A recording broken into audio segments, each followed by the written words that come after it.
Hi everyone, कैसे हैं आप सब। उम्मीद करता हूँ आप सब ठीक होंगे और उम्मीद करता हूँ जो आपकी प्रिपरेशन है वो भी सही जा रही होगी। और उम्मीद करता हूँ जो आप मॉक टेस्ट दे रहे हैं, सेक्शनल मॉक टेस्ट, फुल जो लेंथ जो मॉक टेस्ट होते हैं, आई होप कि आपका स्कोर जो है डे बाय डे इम्प्रूव हो रहा होगा। ठीक है, तो उसी चीज़ को मद्देनजर रखते हमने इंग्लिश के कुछ मॉक टेस्ट लाए थे, जनरल नॉलेज के कुछ मॉक टेस्ट लाए थे। आज हमारा इंग्लिश का थर्ड मॉक टेस्ट है और जो 2 मॉक टेस्ट हमने ऑलरेडी अपलोड किए, काफ़ी अच्छा उसका रिस्पॉन्स आया। People are scoring good marks in those very mock test. और बिलीव मी, इसी टाइप का आपको पेपर आएगा जैसा कि आपने सुकास्ट का पेपर देखा था, जो हमने एमसीक्यू सीरीज इसमें लाई थी, या जो हमने मॉक टेस्ट में सवाल आए थे, उसी पैटर्न पे सुकास्ट के पेपर में सवाल आए थे। कहने का मतलब है जो कांस्टेबल का एग्जाम है उसमें भी इसी पैटर्न पे जो हम एमसीक्यू का पैटर्न यहाँ पे कर रहे हैं, इसी पैटर्न पे आपको सवाल देखने को मिलेंगे। ठीक है, ये जो भी हम एमसीक्यूज ला रहे हैं बिल्कुल एग्जाम रिलेवेंट होता है, कोई भी जो है फालतू चीज़ हम यहाँ पे डिस्कस नहीं कर रहे हैं। तो सेट 3 है, चलिए स्टार्ट करते हैं। पहला जो आपका सवाल है, the sorry dash moon looks beautiful tonight, बताइए इसका आर्टिकल क्या लगेगा, ए, एन, द या नो आर्टिकल, बताइए। So it is option number A, C, the use होता है विद यूनिक जो सेलेस्टियल बॉडीज होती है, द मून, द सन। ठीक है, इनके साथ हमेशा द लगता है। अब आप बोलोगे ये तो इजी सवाल है, हमें तो आता है, बट बिलीव मी एग्जाम में इसी टाइप के सवाल आपको देखने को मिलेगा। अगर आपने सुकास्ट का पेपर देखा होगा और वहां पे भी इंग्लिश का जो पैटर्न था बिल्कुल सेम था जो हम यहाँ पे कर रहे हैं। नेक्स्ट क्या है, और जो स्कोर आपका बन रहा है वो आप लास्ट कमेंट सेक्शन में बताएंगे। The book that you gave me is fascinating, बताइए कौन सा क्लास है, noun class, adjective class, adverb, independent, बताइए। So it is option number B, adjective class.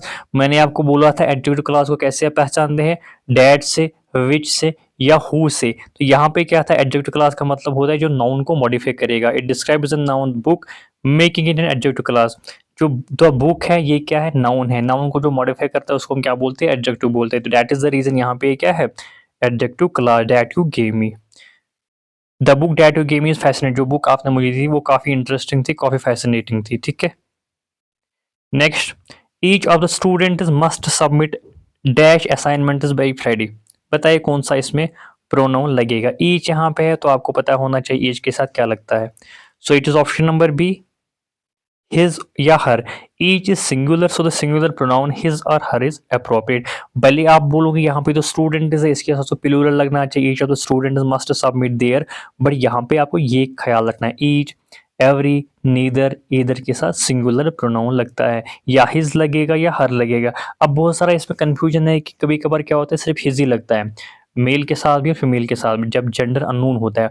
But depend करता है क्वेश्चन का डेटा क्या होगा, उसी के अकॉर्डिंग। सपोज अगर यहाँ पे होता their, his, it is, their, तो हिज ही लगता। ठीक, यहाँ पे अगर होता देयर, हिज, हर, इट्स, तो मोस्ट अप्रोप्रिएट हिज और हर में अगर आपको चूज करना है तो हिज ही लगेगा। अब चूंकि ऑप्शन में दिया हुआ है हिज और हर, तो यहाँ पे यही वाला ऑप्शन सही है। ठीक है, तो डिपेंड करता है क्वेश्चन का डेटा क्या होगा, उसी के अकॉर्डिंग आपको ऑप्शन मार्क करने, कभी कभार अप्रोप्रिएट ऑप्शन मार्क करना होता है। ठीक है, मतलब जो उस 4 ऑप्शन में बेहतरीन ऑप्शन होगा।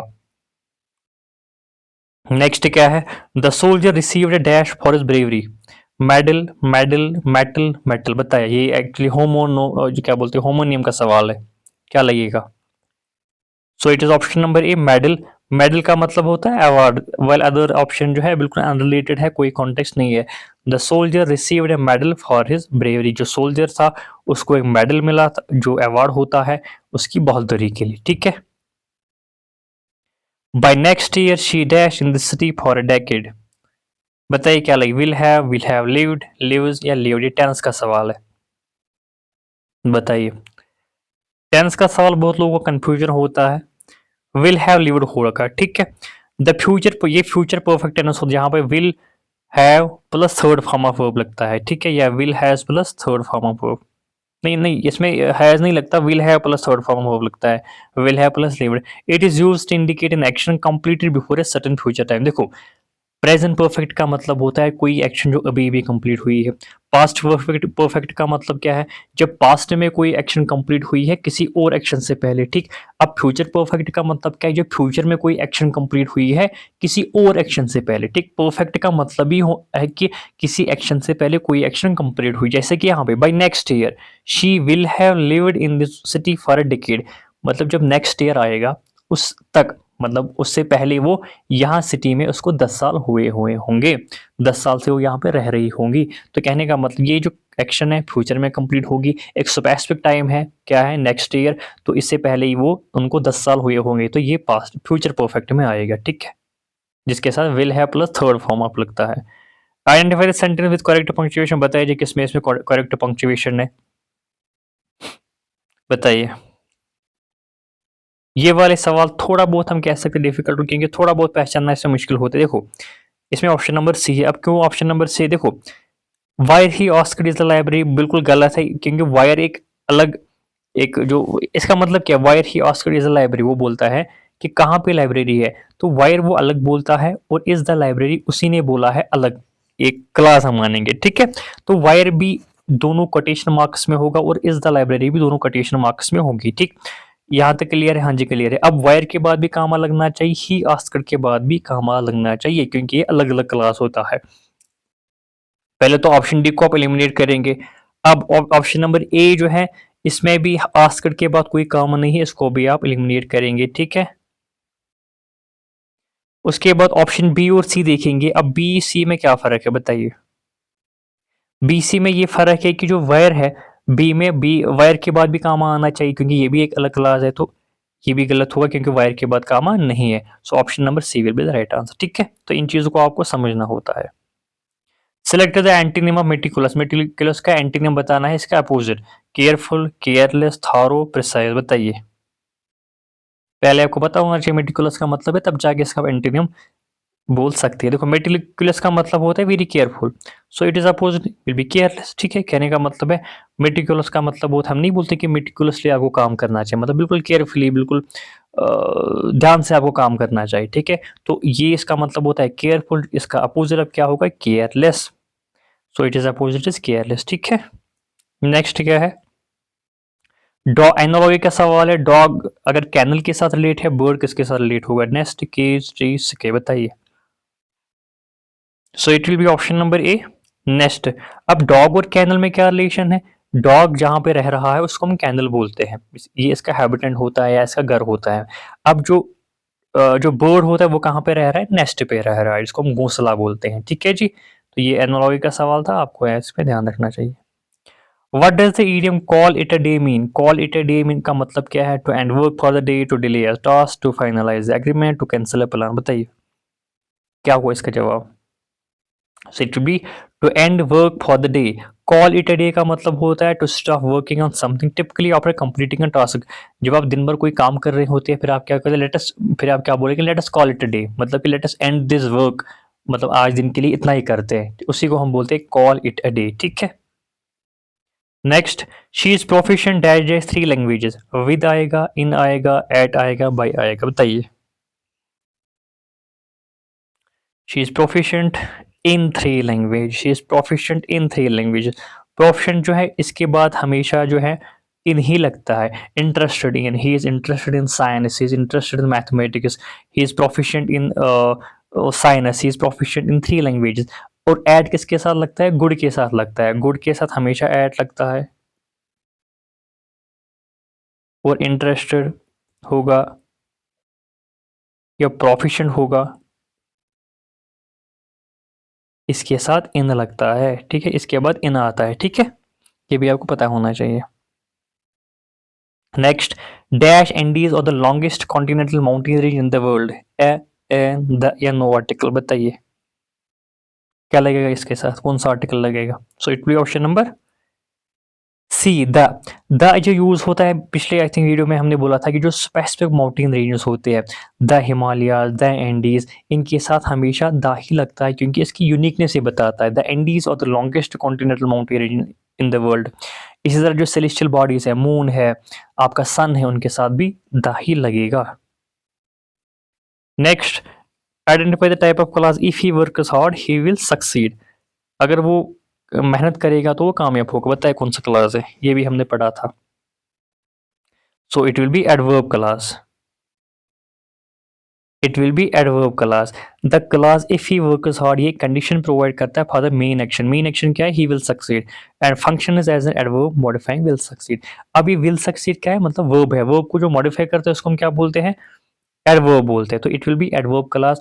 एडवर्ब क्लास में कौन सा क्लास है? एडवर्ब क्लास ऑफ क्या बोलते हैं इसको, कंडीशन। ठीक है, ये कंडीशन बताता है कि वो कामयाब तभी होगा जब वो मेहनत करेगा। फिर मैंने आपको बोला था एडवर्ब क्लास को आप कैसे पहचानते हैं? इफ से पहचानते हैं, बिकॉज से पहचानते हैं। ठीक है, जिन लोगों ने नहीं देखा क्लास का वीडियो आप देख सकते हैं, वो मैंने प्ले लिस्ट पे दिया हुआ है वो। Next, nobody finished dash project on time. बताइए इसके साथ क्या लगेगा? Their, his, her, its, theirs.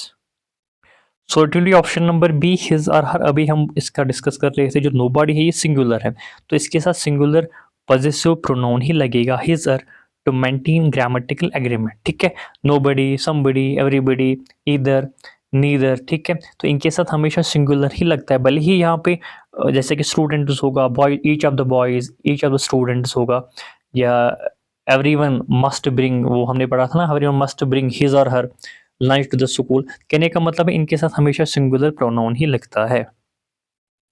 Next क्या है? The tailor had to dash the suit before delivery. Alter, altar, alternate, alternation. बताइए, होमोफोन का सवाल है, तो it will be option number A, alter. Alter का मतलब होता है कोई चेंज आप कर रहे हैं, कोई मॉडिफाई कर रहे हैं, तो यहाँ पे जो सबसे अप्रोप्रिएट यही होगा, which fits the context of tailor adjusting a suit. मतलब कि the tailor had to alter the suit before delivery, मतलब सूट को डिलीवर करने से पहले उसको उसमें कुछ चेंजेस लानी पड़ेगी, कुछ मॉडिफिकेशन करनी पड़ेगी, तो यहाँ पे यही वाला ऑप्शन सबसे अप्रोप्रिएट है। Next, by the time the train arrives we dash dash waiting for 2 hours. बताइए, सो यहाँ पे ऑप्शन नंबर सी होगा, will have been. Will have been का मतलब होता है फ्यूचर परफेक्ट कंटिन्यूअस। ठीक है, is used to express an action that will be ongoing until a specific point. तो इसमें भी हम फ्यूचर की बात करें, जब फ्यूचर में कोई एक्शन कंटिन्यू हो रही होंगी स्पेसिफिक पॉइंट से पहले। ठीक है, जैसे कि यहाँ पे bye the time the train arrives, जब तक ट्रेन आएगी तब तक हम 2 घंटे से तब वेट कर रहे होंगे। यहाँ से पहले आपको पता चलना चाहिए फॉर 2 आवर्स का मतलब होता है 2 घंटे से।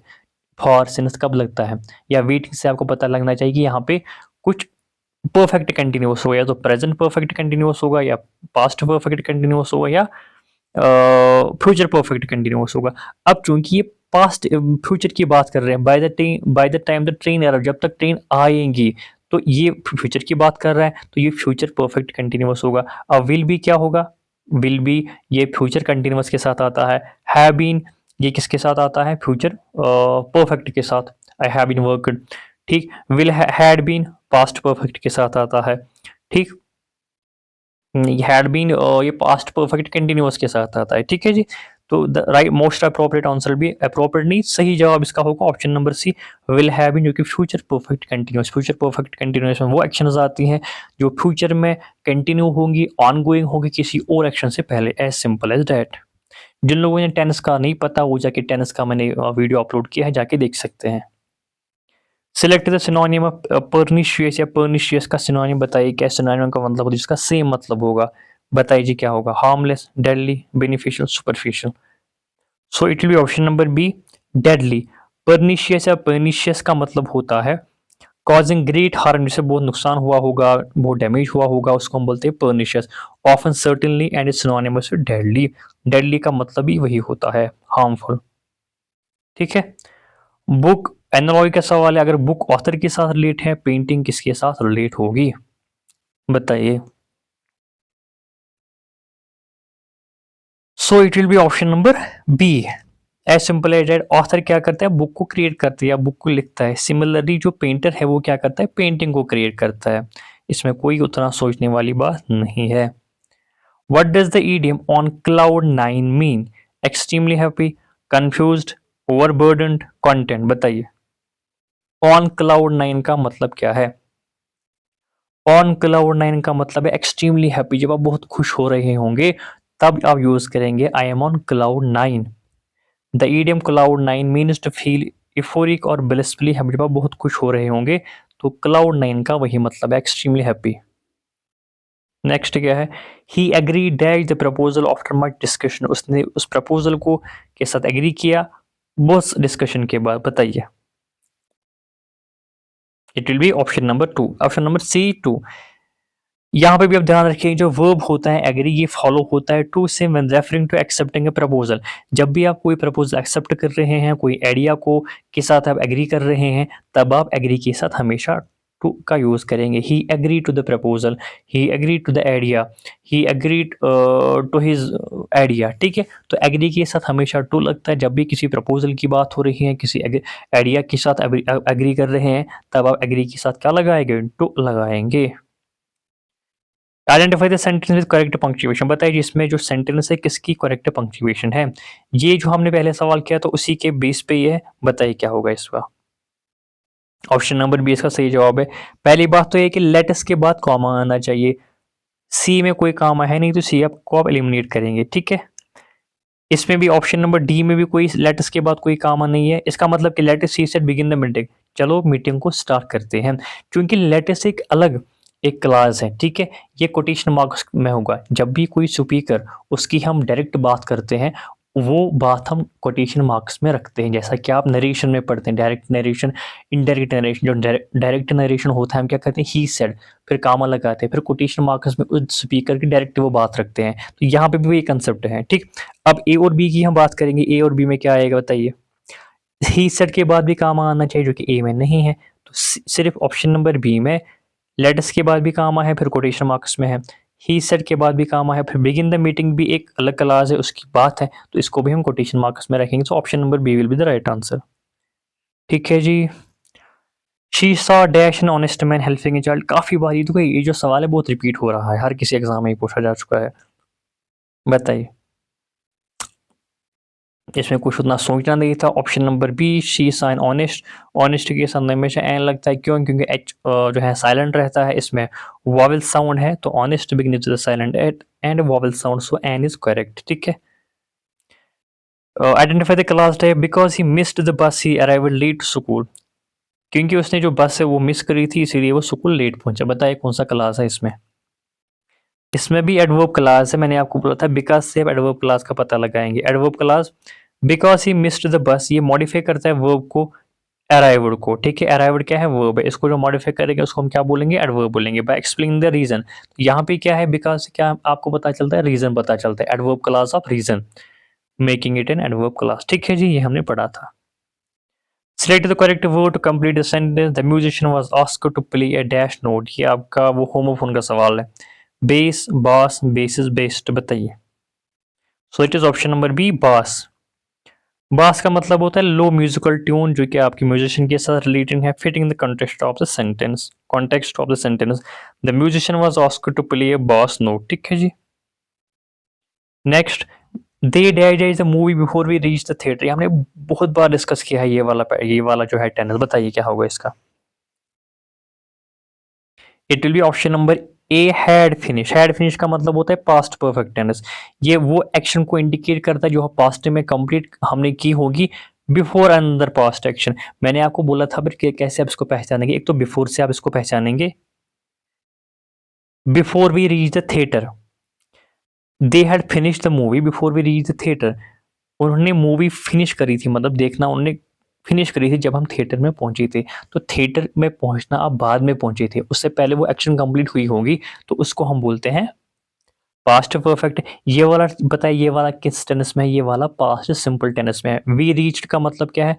रीच्ड जो है सेकंड फॉर्म, वी सब्जेक्ट है। तो मैंने आपको बोला था पास्ट परफेक्ट में दो मतलब आप सेंटेंस देखेंगे। एक जो पास्ट परफेक्ट में होगा, जो एक्शन पहले कंप्लीट हुई होंगी, had plus third form of verb. उसके बाद जो एक्शन हुई होंगी वो पास्ट सिंपल में होगी, उसमें सिर्फ subject plus second form of verb होगा।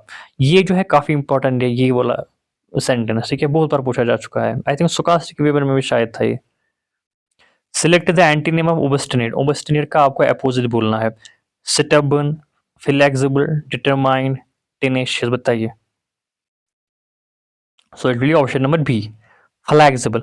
ओबस्टिनेट का मतलब होता है स्टबर्न या इनफ्लेक्सिबल, या जिसको हम जिद्दी बोलते हैं, जो अपनी बात पे अड़ा रहता है, जिसको आप जो है मान नहीं, कॉन्फिडेंस नहीं कर पा रहे हैं। ठीक है, उसको हम बोलते हैं स्टबर्न। तो उसका अपोजिट क्या होगा? फ्लेक्सिबल, मतलब जिसको आप इजीली वो मान सकेगा। ठीक है, उसको इजीली कन्विंस करेंगे।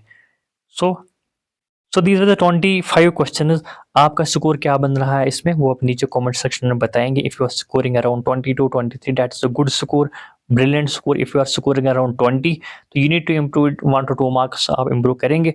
और इसमें थोड़ी बहुत हमने लेवल जो डिफ़िकल्टी लेवल थी वो थोड़ी बहुत बढ़ाई थी।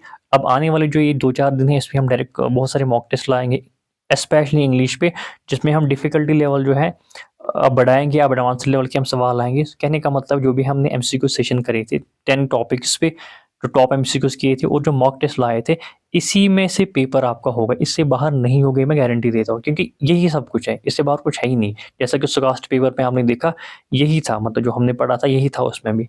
तो आई होप कि जेकेपी कांस्टेबल में भी इसी में से कोई ना, मतलब इसी टाइप के सवाल आपको देखने को मिलेंगे। Thank you so much.